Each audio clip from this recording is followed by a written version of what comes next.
Hi class, this is Mrs. Dresch. I'm going to be walking you through lesson 2, multiplying radicals. It's really similar to what you had just done with simplifying radicals. There's just a first step that you have to start out with. So again, these guided notes are blank and on the class calendar if you feel the need to print them out, but you could just use a piece of paper to follow along as you go if you'd rather do that as well. So these are the first few examples. We'll have a couple follow-up videos for the rest of them, but just starting out, I see 3 square root 2 times 4 square root 6. Now, with a couple of these, there might be a few alternate ways to approach a problem. For the most part, the easiest way is to first multiply and then simplify. So when we say multiply, we mean multiply the coefficients. So these numbers that are out front, 3 times 4 is 12. And also multiply the numbers under the radical, which would be the root 2 times the root 6. So we're going to multiply the similar parts. Multiply the numbers out front, multiply the numbers inside. Root 2 times root 6 gives me square root 12. So we have multiplied, and a lot of students will stop here and lose points because this is not simplified. So similar to what you went through on the other guided notes with Mr. Dresch for simplifying a radical, I need to look at that radical and I'm going to break it into its prime factorization. So over to the side, I'm just going to note 12 is the number under my radical here. So I'm going to write 12 over and I'm going to break it apart. A couple ways you could break apart a 12. I'm going to choose a 2 and a 6. And I'm going to note, hey, 2 doesn't break apart anymore, therefore it's prime. 6 is a composite number. I know that 2 times 3 will give me a 6. Whoa. I don't know what happened there. Sorry, 2 times 3 will give me a 6. So 2 doesn't break apart any further, 3 doesn't break apart any further. Sometimes I suggest to students the numbers that you've already broken down, like I broke down a 12, maybe cross it out. I've already broken down a 6, cross it out. If it's not one of your circled numbers, you're done with it. So I have a 2, a 2, and a 3. This is my prime factorization. So I'm going to come back to my main work. There's a 12 out of the radical. Inside the radical, I'm going to put the 2 times the 2 times the 3. I don't know why my 3's keep doing that. Times the 3. So the rule is pairs make perfect squares. I'm trying to break things out of a square root, so I need pairs because they have made a perfect square. So what I notice is 2 times 2 is the number 4. I know what the square root of 4 is. The square root of 4 is a 2, so it can come out of the radical. The square root of 4 out of the radical would be a 2. And inside the radical is this 3 that had no pairs. So this pair of 2's became this perfect square of a 2. And then I'm just going to clean it up. 12 times 2 is 24. And there's only 3 inside my radical. Therefore, our answer, 24 square root 3. So we multiplied, and then we just followed the same rules for simplification that you should have already been practicing. So just adding on that first step from what you were already doing in the last lesson. So let's look at example part B here. We're going to multiply, then we're going to simplify. I'm going to multiply my coefficients, the numbers out front. I see a negative 3 in front of this radical, and I see absolutely nothing in front of this radical. Now, the radical's still there, so the number's not 0. I'm not saying I'm multiplying times nothing, but there is one of these root 8's. So I need to remember that the coefficient is 1 if you don't see it. Negative 3 times 1 is just negative 3. So I multiply the numbers out front. I also multiply the numbers inside the radical. Root 5 times root 8 gives me square root 40. Multiply, then simplify.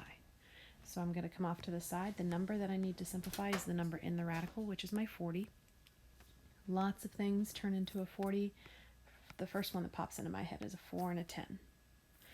4 is composite. It's not finished. It breaks into a 2 times a 2. Those numbers don't break apart any further, so that's the end of that route. I found my prime numbers. I'm going to say, okay, I'm done with the 4. I already broke apart the 40. I have not broken apart the 10, but I can. 10 is the same thing as 2 times 5, so it's been broken apart. I have all our primes. This is the prime factorization, so I'm going to come back to my main work. The negative 3 has been unchanged so far, but the 40 is the same thing as 2 times 2 times 2 times 5. Again, that's from these prime numbers we just extracted. Pairs make perfect squares, which is what I'm looking for. And I see a pair of 2's. Now, honestly, it doesn't matter which pair of 2's you consider. I usually circle the first 2. But since 2 times 2 is 4, instead of saying in this radical, inside the square root, I have the square root of 4, I could just say outside this radical, joining the negative 3 is a 2.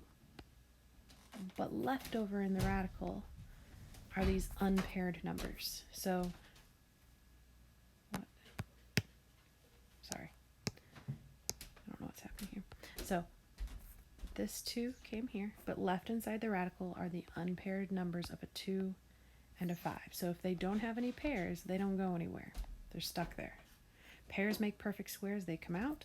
Non-paired numbers are still inside a radical. And then I'm going to clean it up and say negative 3 times 2 is negative 6. And inside the radical is a 2 times 5, which is 10. Negative 6 square root 10 is therefore our simplified answer.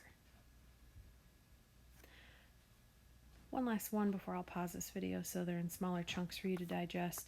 Again, we're going to multiply and then simplify. So I'm going to multiply my coefficients. Negative 3 times negative 2, two negatives multiply to be a positive, so I have a positive number now. And 3 times 2 is 6.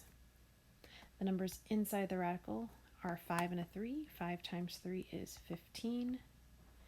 So I've multiplied. Now I'm going to check my simplification. So I'm going to take my 15, the number in the radical, I'm going to break it apart. Well, we just said a 5 times a 3 gave me a 15. 5 is prime, 3 is prime, which means this is a really easy prime factorization.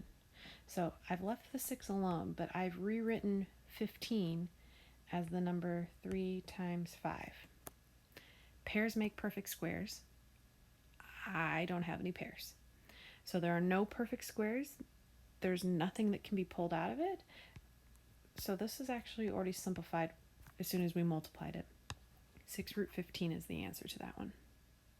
So sometimes you don't have to do a ton of work to it. Once you multiply, you might be done, but you do always have to go through the stage of actually checking the prime factorization to look for those pairs. And I lied. We are going to do one more before I stop this video because it's related to that one, and the next ones are kind of grouped in a similar fashion. So I see multiplying radicals. I'm going to multiply and simplify. I'm going to multiply the coefficients, the numbers out front. 2 times 2 is a 4. Inside the radical, I'm going to do 10 times 10, which is 100. So I've multiplied. Now I'm going to simplify. So I'm going to take my 100. Lots of ways to break apart a 100. Honestly, as soon as I start getting big numbers, my personal strategy is, well, it's an even number. So I'm going to take a 2 out, which leaves me 50. Another number that's even, I'm going to take a 2 out, leaves me 25. And then a 25 is a 5 and a 5. You could have done 10 and 10. You could have done, what else could you have done? 25 and 4. There's different things you could do. But in the end, the 100, the 50, the 25, those are all going to be gone. We're going to be left with 2, 2, 5, 5. Those are the only numbers that don't break apart any further. So the 4 is still outside the radical. That's just a plain old number 4. It's just the 100 that we've expanded into the prime factorization because we're looking for pairs to create perfect squares. So 100 is the same thing as 2 times 2 times 5 times 5. Pairs make perfect squares. I see a pair of 2's. So joining the 4 will be a 2. Pairs make perfect squares. 5 times 5 is 25, and the square root of 25 is a regular old 5. So inside the radical are all the unpaired numbers, of which there aren't any. So there is no more radical for this. So I just need to multiply. 4 times 2 is 8. 8 times 5 is 40. My cleaned up answer is 40. And I don't doubt that some of you are sitting there like, why did she just waste all my time doing all that work? I already knew it was 40 way up here at this stage, which is 100% true. I could have jumped to 40 at this point because 100 is already a perfect square. At some point in your life, I guarantee you knew that the square root of 100 was 10. You are welcome at that stage to say, well, the square root of 100 is 10, so I'm just going to keep that 4 and multiply by a 10. Which still leads us to the answer of 40. If that is something you notice, knock yourself out. If you don't notice, clearly you can still get the same answer with this other method. But I just wanted to point that out. You are welcome to use perfect squares when and if you notice them.